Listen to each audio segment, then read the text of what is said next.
थोड़ा सा तो समय मिलेगा हरि कथा सुनने का, उसमें से इतना सा समझ में आएगा, इतना सा पालन कर सको, इतना सा ग्रहण कर सको। वो जो थोड़ा सा समय है उसमें भी नाना प्रकार की बाधाएं हैं, नाना प्रकार की बात। थोड़ा सा इन बालकों को चुप करा देंगे। समय क्योंकि बहुत हो चला है, आज बहुत विशेष दिन है, थोड़ी सी अपेक्षा और कर लीजिए। अपने प्रभु की दो एक अच्छी बातें आप लोगों को सुनाएंगे।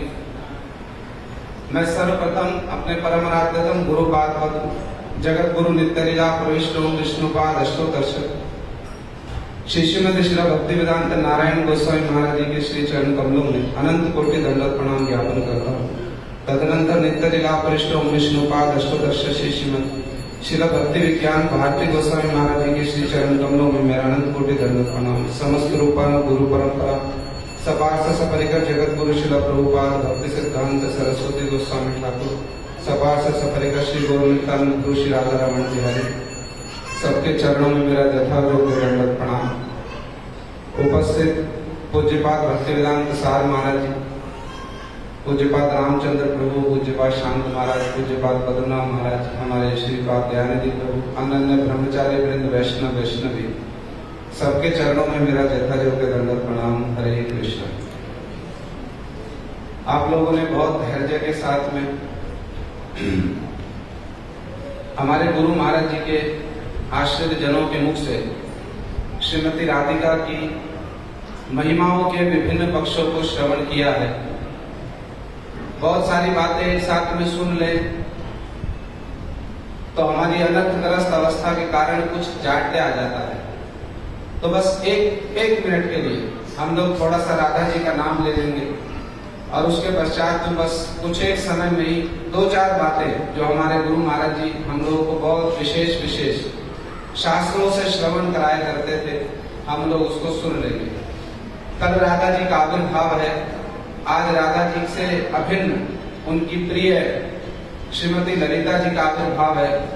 बहुत ही विशेष दिन है। हमारे गुरु महाराज जी मथुरा में अद्भुत उनमें उत्साह हुआ करता था इन तिथियों को पालन करने के लिए, और ऐसे शास्त्रों का मंथन कर करके गुरु महाराज जी ऐसे विचार श्रवण कराया करते थे। सुनी चित्त करने भय आनंद पूर्ण, मन और कान आनंद से नृत्य करने लगते थे। हम उसमें से ही कुछ सार स्वरूप बदला देंगे। प्रभु जी जैसा कह रहे थे ना, तो हमको एक बात स्मरण हो गई। देखिए, परिवेशन दो प्रकार से होता है। एक तो परिवेशन होता है आपके हाथ में एक पात्र है, ऐसा ही होता है, तो बाल्टी है ना कोई पतीला है, आप उससे परिवेशन कर रहे हैं। और एक है भीतर में भंडार में बड़ा सा पात्र है जो भरा रखा है। समझ में आ रही? तो परिवेशन दो प्रकार से। तो अभी तो मुख पर जो रखा हुआ है उसको ही परिवेशन करने का समय नहीं मिल रहा, पोथी कहां से निकाले? समझ में आ रही? तो मुख पर ही जो रखा है उसको परिवेशन करने का ही समय नहीं मिल रहा है, पोथी कहां से निकाले? यही हमारी अवस्था भी है। साल में एक बार, वर्ष में एक बार तिथियां आती हैं, उनमें भी कितना सुनने को मिलता है। गुरु महाराज जी कहते हैं जितना सुनने को मिलता है उसमें भी कितना धारण कर पाते हैं, उसमें से भी किंचित सा जीवन में किंचित सा पालन कर पाते कि नहीं कर पाते, यही प्रश्न। तो जो भी हो, गुरु महाराज जी की कुछ एक बड़ी मधुर बड़ी सार गर्भित बातें हम सुनाएंगे। एक मिनट के लिए बस कीर्तन कर लीजिए। कल तो वैसे भी रविवार है ना, कोई शीघ्रता तो नहीं घर जाने की, नहीं है ना? हाँ, तो बहुत अच्छा। अभी बोला कोई नहीं है कि नहीं है शीघ्रता? जोर से बताइए। अच्छी बातें सुनाएंगे आपको। हमारे गुरु महाराज जी बड़े ब्रज रसिक थे, उनकी कुछ अच्छी बातें सुनाएंगे। एक मिनट के लिए कीर्तन कर लीजिए। ओ जय जय राधा रमण हरि बोल, जय जय राधा रमण हरि बोल, जय जय राधा रमण हरि बोल, जय जय राधा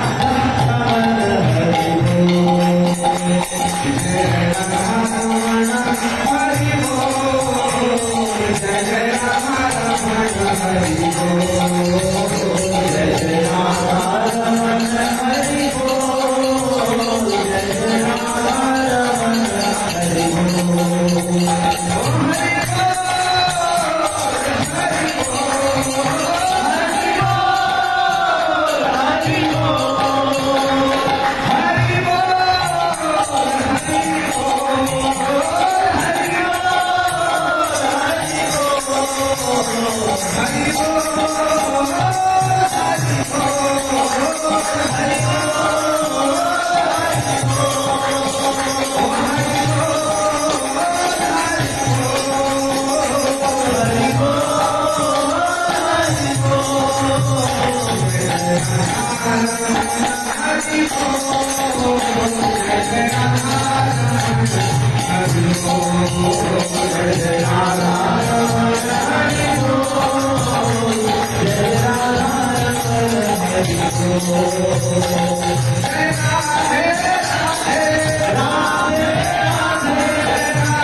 श्रीमती राधिका की महिमा और श्रीमती राधिका के वैशिष्ट के विषय में बहुत कुछ श्रवण किया।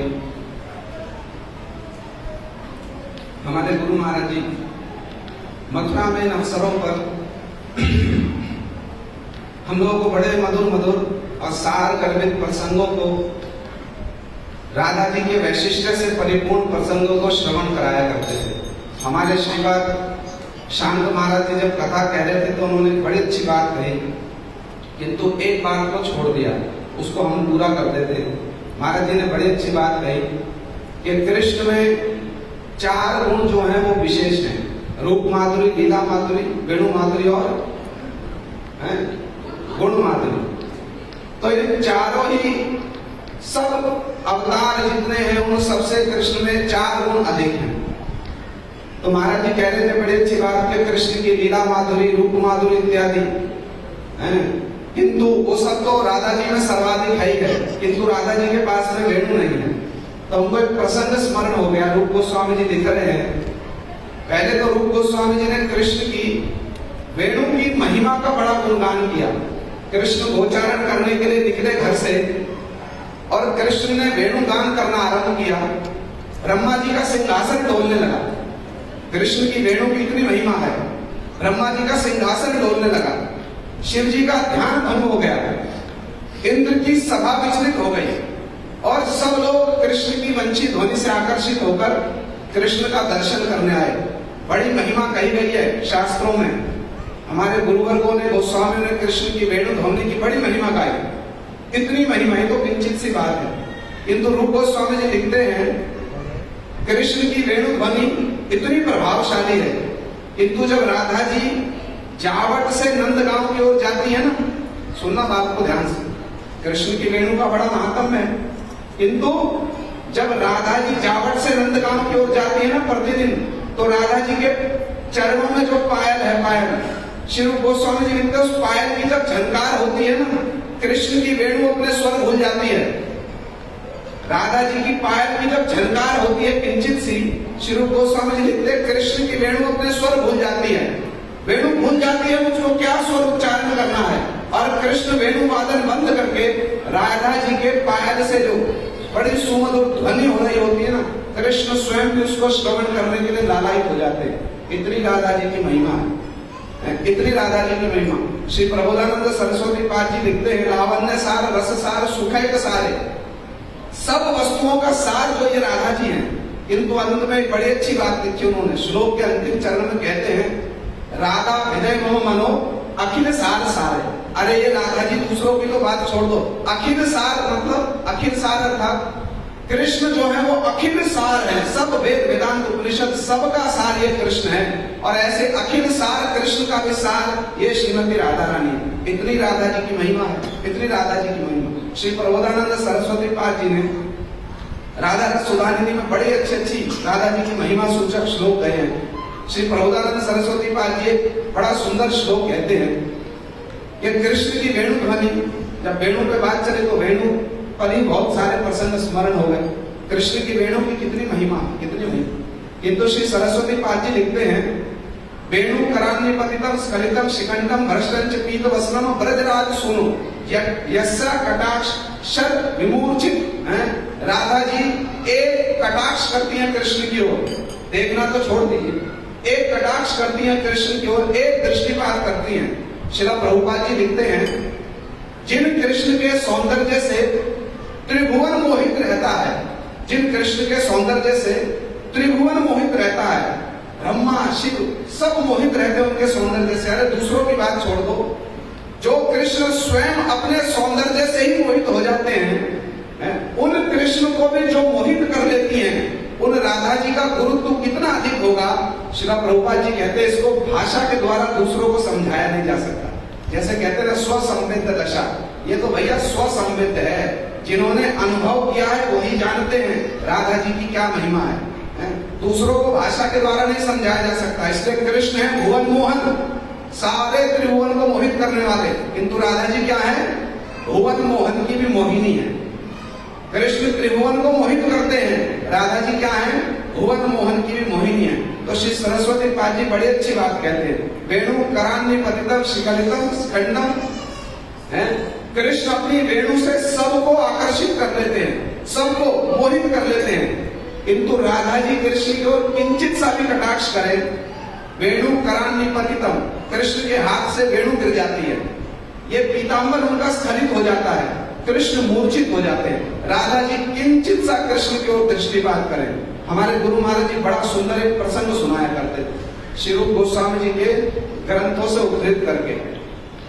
यहाँ पर एक बड़ी विशेष बात मैं कह दूं, हमारे गुरुदेव श्री भक्तिवेदांत नारायण गोस्वामी महाराज जी, उनका बड़ा चिंतन प्रभाव है भाई, बड़ा चिंतन प्रभाव। ये जो सब विषय हम लोग कह रहे हैं और सुन रहे हैं, इन विषयों को कहने सुनने का जो सौभाग्य प्राप्त हो रहा है, ये कोई साधारण बात नहीं है, बड़ी असाधारण बात है। क्यों? शास्त्र कहते हैं, गुरुवचन कहते हैं, स्वयं कृष्ण कहते हैं ब्रह्मा जी को, ये जो वेद है ना, वेद ये मेरा शाब्दिक अवतार है। माने कृष्ण जब शब्द के रूप में प्रकट होते हैं तो वेद है। तो कृष्ण कहते हैं यद्यपि ये वेद मेरा शाब्दिक अवतार है, किंतु ये वेद भी मुझको ढूंढ नहीं पाते हैं। समझ में आ रही बात? यद्यपि वेद कृष्ण का शाब्दिक अवतार है, किंतु कृष्ण कहते हैं वेद भी मुझको ढूंढ नहीं पाते, ये वेद भी मुझको जान नहीं पाते। जब वेद कृष्ण को ही जान नहीं सकते, जब वेद कृष्ण को ही नहीं जान सकते, तो जो कृष्ण रात दिन राधा जी के लिए लालायित रहते हैं, राधा जी के वशीभूत रहते हैं, एक क्षण दो क्षण के लिए नहीं, राधा कृपा कटाक्ष स्वराज में आता निरंतरम वशीकृतम प्रतीति नंद नंदन है। निरंतरम वशीकृतम, जो निरंतर नंद नंदन को वशीभूत करके रखती है अपनी प्रीति से, अपने प्रेम से।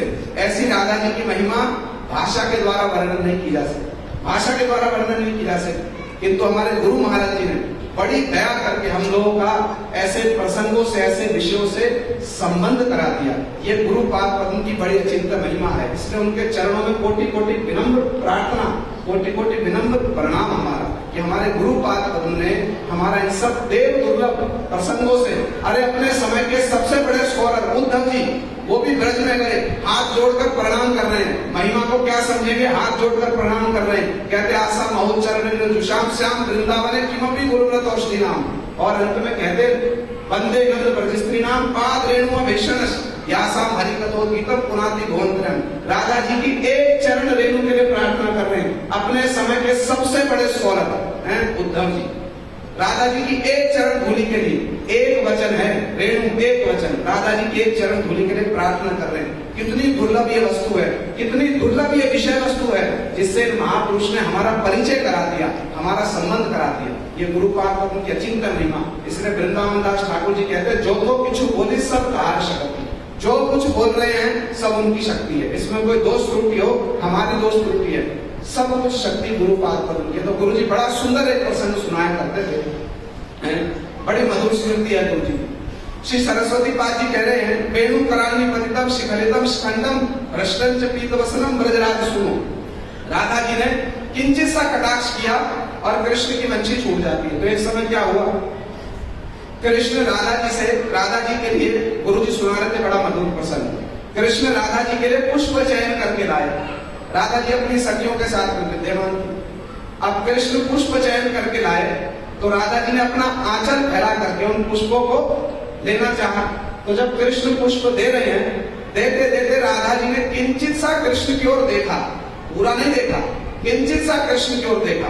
तो क्या हुआ, कृष्ण के हाथ से बंशी छूट करके पुष्पों के साथ में, फूलों के साथ में राधा जी के आंचल में गिर गए। समझ आ रही तो बात। एक बात बीच में बताऊं, जब हम ये राधा कृष्ण के प्रसंगों को सुनते हैं ना, तो इसमें भाव और भाषा इसको बड़ा मर्यादित रखना होगा, नहीं तो प्राकृत भावना उत्पन्न हो जाती है। कभी प्राकृत भावना उत्पन्न ना हो जाए। राधा कृष्ण शक्ति, राधा पूर्ण शक्ति, कृष्ण पूर्ण शक्तिमान, दुई वस्तु भेदना ही शास्त्र प्रमाण। यहाँ प्राकृत कुछ भी नहीं है। राधा और कृष्ण संपूर्ण रूप में अभिन्न है। कृष्ण शक्तिमान, राधा जी कृष्ण की पूर्ण शक्ति। कोई साधारण स्त्री पुरुष की बातें नहीं है ये कोई साधारण जगत के स्त्री पुरुष की बातें नहीं है, संपूर्ण रूप में अपराकृत बातें हैं। तो इसमें कोई प्राकृत भावना ना जाए, इसके लिए सावधान रहना होगा हमको। तो राधा जी ने कृष्ण की ओर किंचित सा दृष्टिपात किया तो कृष्ण के हाथ से बंशी छूट के गिर गई। कैसे गिर गई, राधा जी के आंचल में पुष्पों के साथ में, और कृष्ण देख नहीं सके, कृष्ण देख नहीं सके। अब इतनी देर में क्या हुआ, राधा जी की एक नानी है, सुना आप लोगों ने, मुखरा उनका नाम है, सुना है। तो राधा जी की नानी है, वृद्धा है, बूढ़ी है, यद्यपि बड़ी कठोर भाषणी है, बड़े कर्कश शब्द व्यवहार करती है, किंतु भीतर से सदा सर्वदा राधा और कृष्ण का मिलन कराने के लिए प्रयास करती है। जब ये सब हो रहा था ना, समझ में आ रही तो बात, जब ये सब हो रहा था, राधा जी ने कृष्ण की ओर देखा, वंशी छूट के गिर गए। इतने में मुखरा आ गई, और मुखरा आकर के क्या कहती है राधा जी से, समझना बात को ध्यान से। मुखरा कहती है राधा जी से, वनासक्तम चेता प्रणयति ग्रहाद्यो विमयम् वरेण्यम बंधुनाम प्रणयम अपि विस्मारेतिया महाधूर्त श्रेणी गुण कर्म विस्तारण गुरु करो तो संगे तस्य तुमपि सर्वे पुत्री। मुखरा आकर के राधा जी से कहती है, अरे मेरी सर्व पुत्री, तू कहाँ ये कृष्ण के हाथों में पड़ गई, कहाँ ये कृष्ण के हाथों में पड़ गई। करो तो संगे तस्य तुमपि सर्वे पुत्री, अरे मेरी सर्व पुत्री, कहाँ तू ये कृष्ण के हाथों में पड़ गई। राधा जी ने आश्चर्यचकित होकर पूछा, किस कृष्ण के हाथों में पड़ गई। तो मुखरा जी कहते, वनासक्तम चेता प्रणयति ग्रहाद्यो विमयम्, अरे ये घर की आसक्ति को छुटाकर वन में आसक्त कर देता है ये कृष्ण। समझ में आ रही बात, नहीं समझ में आ रही होगी, ये ब्याज स्तुति है, ब्याज स्तुति। माने कृष्ण जो है ना, हमारी जो घर की आसक्ति है उसको छुटाकर कहाँ लगा देते हैं, कहाँ लगाएंगे, वन में, माने जमुना के निकुंजों में, जहाँ कृष्ण रात दिन लीला कर रहे हैं। ये ब्याज स्तुति है। देखने में तो लग रहा है कि कृष्ण को डांट रही है, कृष्ण की निंदा कर रही है, किंतु भीतर में क्या है, कृष्ण की बड़ी सुंदर स्तुति कर रही है। वनासक्तम चेता प्रणयति ग्रहाद्यो विमयम्, अरे ये घर की आसक्ति को छुटाकर वन में आसक्त कर देता है। और बंधु नाम प्रणयम अपि, जो हमारा घर के परिवार के लोगों के प्रति हमारी जो बड़ा प्रेम प्रीति है ना, विस्मारित किया, उसको भुला देता है कृष्ण। अरे मेरी सर्व पुत्री तो कहाँ इसके हाथों में पड़ गई। जब मुखरा ने ऐसी बात कही ना, कृष्ण के साथ में मधुमंगल खड़ा था। अब मधुमंगल ने कृष्ण से क्या कहा, अरे कृष्ण, वायु की भांति वाचाल जो तेरी वंशी है ना, उससे भी अधिक बोलने वाली ये मुखरा आ गई है। अब यहाँ से चल पड़, अब चलो यहाँ से, तेरी जो वंशी है ना, वायु के समान मुखर है, उससे भी अधिक बोलने वाली ये मुखरा आ गई, अब चल यहाँ से। अब जब मधुमंगल ने वंशी की बात कही तो कृष्ण को वंशी का स्मरण आया। कृष्ण ने देखा इधर उधर, अरे वंशी कहाँ है। तो मधुमंगल से पूछते, मेरी वंशी कहाँ है। मधुमंगल कहता है, वंशी तेरी है, तुझको पता होगा, मुझको क्या पता। कृष्ण कहते, हो ना हो, राधा जी ने मेरी वंशी चुरा ली। तो मधुमंगल क्या कहते कृष्ण से, अरे शुक्र कर अभी तेरी वंशी चुराई है, ये बड़ी मोहिनी गोपियां हैं, अच्छा हुआ वंशी के साथ तुझको चुराकर कहीं नहीं छुपा लिया। चल छोड़ वंशी को, छोड़ वंशी को, चल भाग गए इधर से। कृष्ण कहते बंशी लिए बिना तो मैं जाऊंगा नहीं, बंशी लिए बिना तो मैं जाऊंगा नहीं। तो कृष्ण घूमकर गोपियों से कहते हैं, भाई पुण्य के प्रभाव से तुम्हारी विलक्षण प्रतिभा है, समझ में आ रही बात? मेरे सामने तुमने मेरी बंशी को चुरा लिया, मुझको पता नहीं चला। राधा जी ने देख कर ये बात सुन करके राधा जी की भ्रुकुटी तन गई। राधा जी क्रोध में भर करके कहती हैं, वो चूल्हे में देते ना, गांव में तो चूल्हे में क्या देते हैं, उपला देते, लकड़ी देते, उससे चूल्हा दे दिया। तो राधा जी कहती हैं, वृंदावन में क्या लकड़ी का मूल्य बढ़ गया है जो हम तुम्हारी एक हाथ की बंशी को चुराएंगे? हम क्यों चुराएंगे तुम्हारी बंशी को? हम पर दोषारोपण क्यों करते हो? तो कृष्ण कहते, यदि तुमने बंशी नहीं चुराई तो तुम बंशी की बात को सुनकर मुस्कुरा क्यों रही हो? यदि तुमने बंशी नहीं चुराई तो तुम बंशी की बात को सुनकर मुस्कुराती क्यों हो? अब मुखरा ने देखा कि कृष्ण का पक्ष पाला तो भारी हो रहा है, तो मुखरा बीच में आ गई और फिर से बड़े कर्कश भाषा में कहती है, अरे ये अभिमन्यु की पत्नी सारे जगत की वंदनीय है। अभिमन्यु की पत्नी माने राधा जी, ये सारे जगत की वंदनीय है। ये सुनकर के मधुमंगल कहते हैं, अब देखा ना मुखरा तो क्रोध में आ गई। मधुमंगल कहते हैं सारे जगत की वंदनीय है, कृष्ण भी इनकी वंदना करते हैं। तो मुखरा कहती कैसे वंदना की? मधुमंगल तो ब्राह्मण है ना, अपना जनेऊ निकाला और कहते मैं अपने जनेऊ को हाथ में लेकर शपथ खाकर कहता हूँ, देखो राधा जी की क्या महिमा है। मधुमंगल अपने जनेऊ को हाथ में लेकर कहते मैं शपथ खाकर कहता हूँ, कृष्ण ने भूमि पर मस्तक देखकर राधा जी को प्रणाम किया है।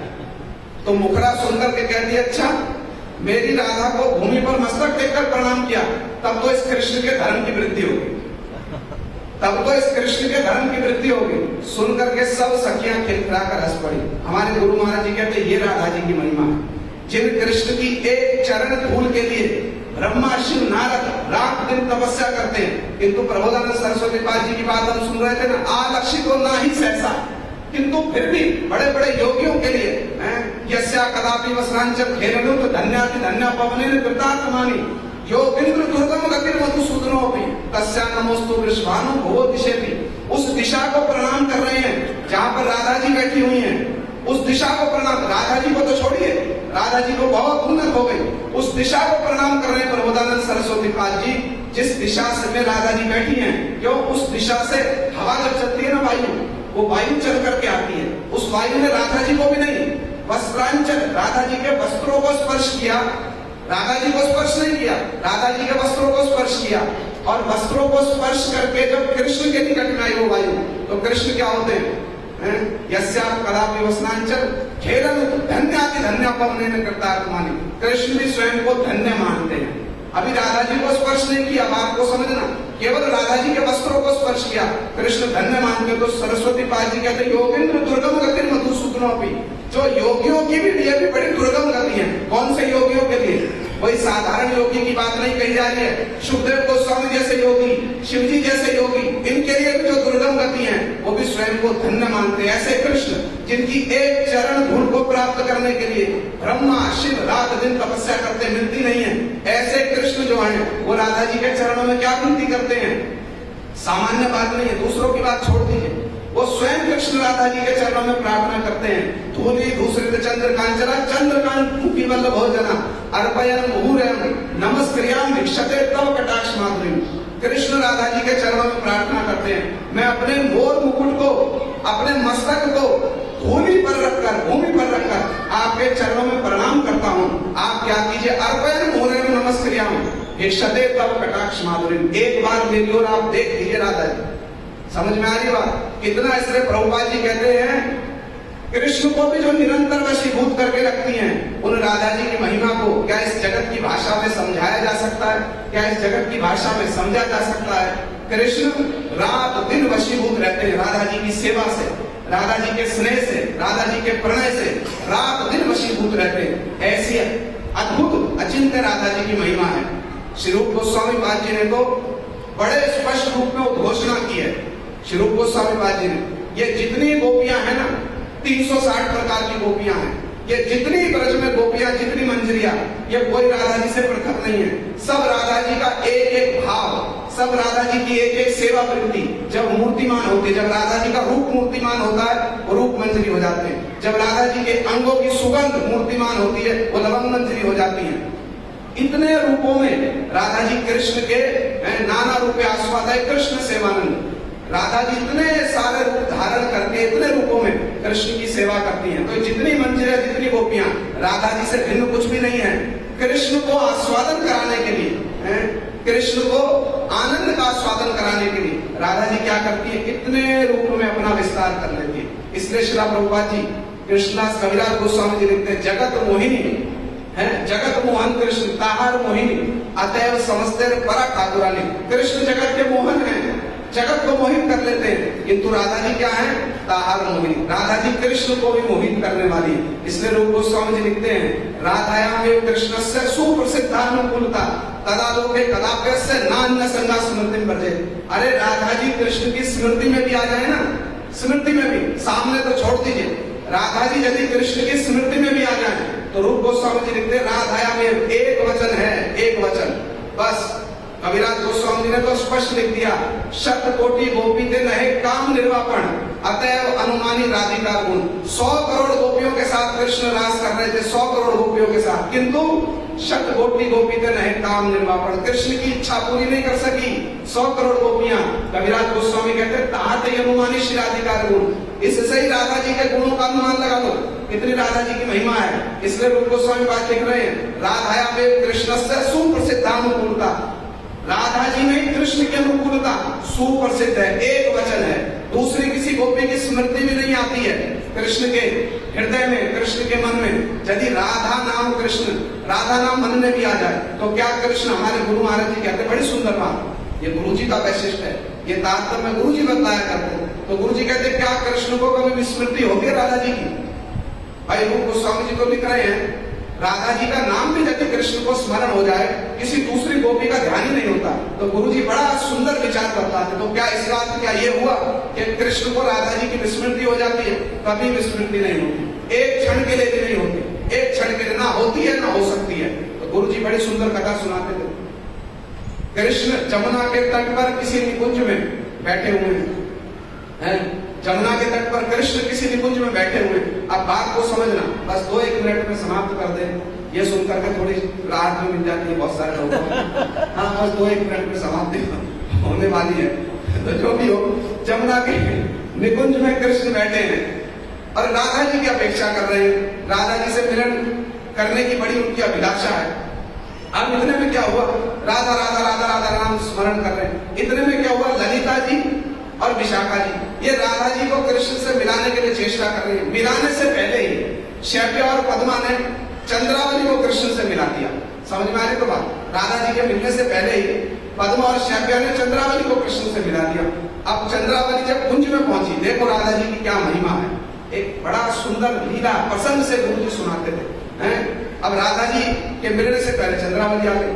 अब कृष्ण का मन तो राधा जी में ही विभावित है, चिंतन तो राधा जी का कर रहे हैं, किंतु सामने कौन आ गई, चंद्रावली। अब चंद्रावली और राधा जी दोनों राइवलरी हैं, दोनों राइवलरी। अब जब चंद्रावली सामने आई तो चंद्रावली की भी कुछ महिमा का गुणगान कृष्ण करना चाहिए, चंद्रावली को भी कुछ प्रसन्न करना है।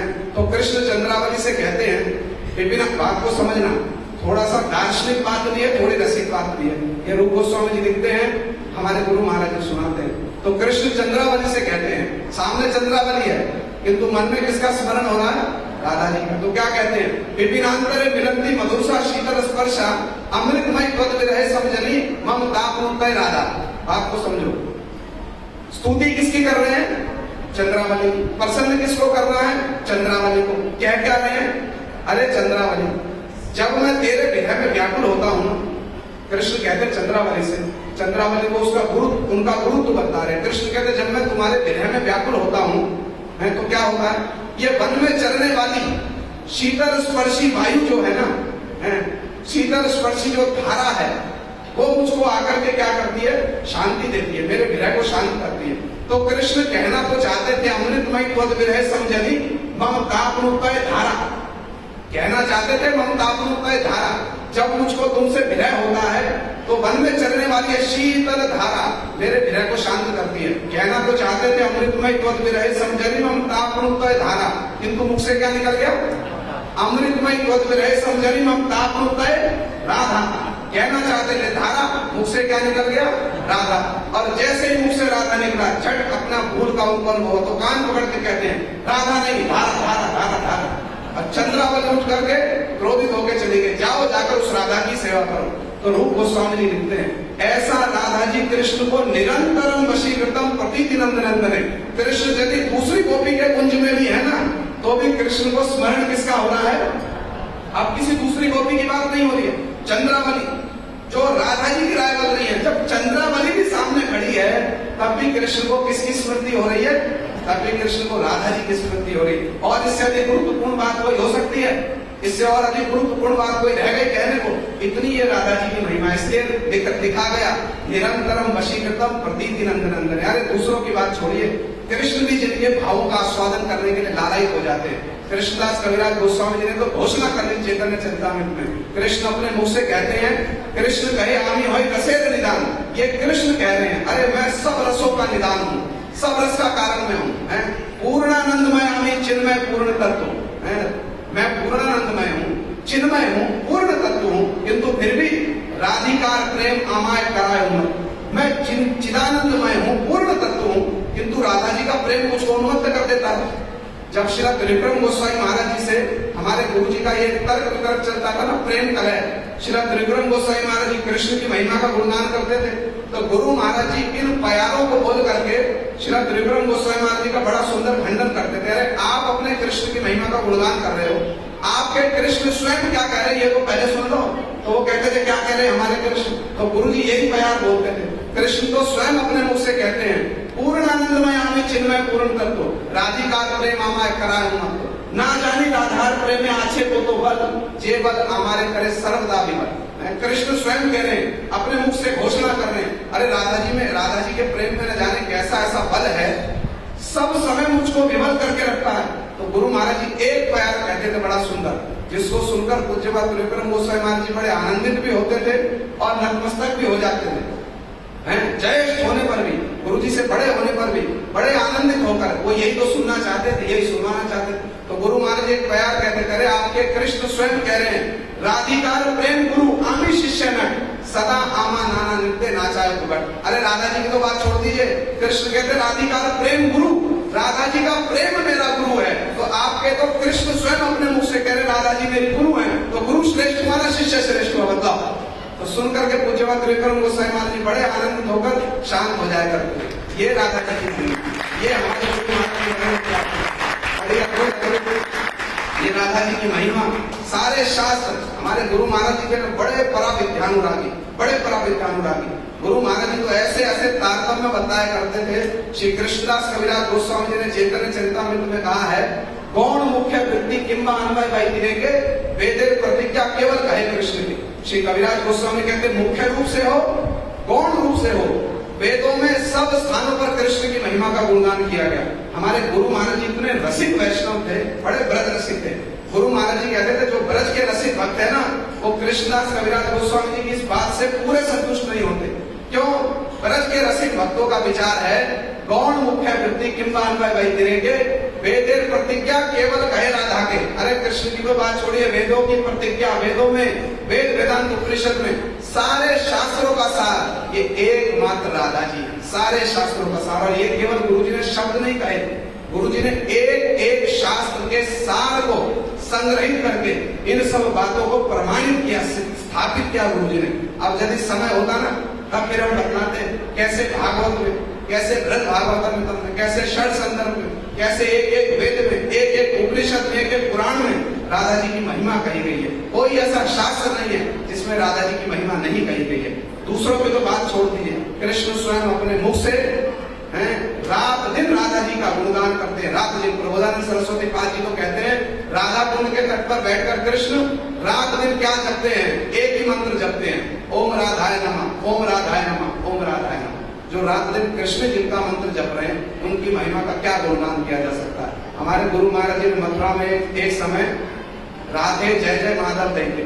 बस इस बात को कहकर मैं समाप्ति कर दूं। गुरु महाराज जी ने राधे जय जय माधव देंगे कीर्तन है ना, ये इस कीर्तन की व्याख्या की, बड़ी सुंदर व्याख्या की। और अंत में गुरु महाराज जी कहते हैं, ब्रज में 360 प्रकार की गोपियां हैं, और ये 360 प्रकार की गोपियां राधा जी का ही विस्तार स्वरूप है। बड़ी अद्भुत अद्भुत बातें गुरु महाराज जी ने कही और अंत में गुरु जी एक बड़ी हृदय स्पर्शी बात कह गए, बड़ी हृदय स्पर्शी बात। गुरु जी कहते हैं कि भाई गुरु की महिमा ये सारी चीजें ही हैं। ये गुरु जी के शब्द है जो मैं दोहरा रहा हूं। गुरु जी कहते हैं भाई गुरु की महिमा ये सारी चीजें ही हैं। ये सारी चीजें माने ये जो ब्रज की भक्ति है, श्रृंगार रस की भक्ति है। हमारे गुरु जी कहाँ सेवा कर रहे हैं राधा जी की, कहाँ उनकी नित्य सेवा है? राधा जी के निकुंज में, ललिता जी के गणों में, रूप मंजरी जी के अनुगत्य में।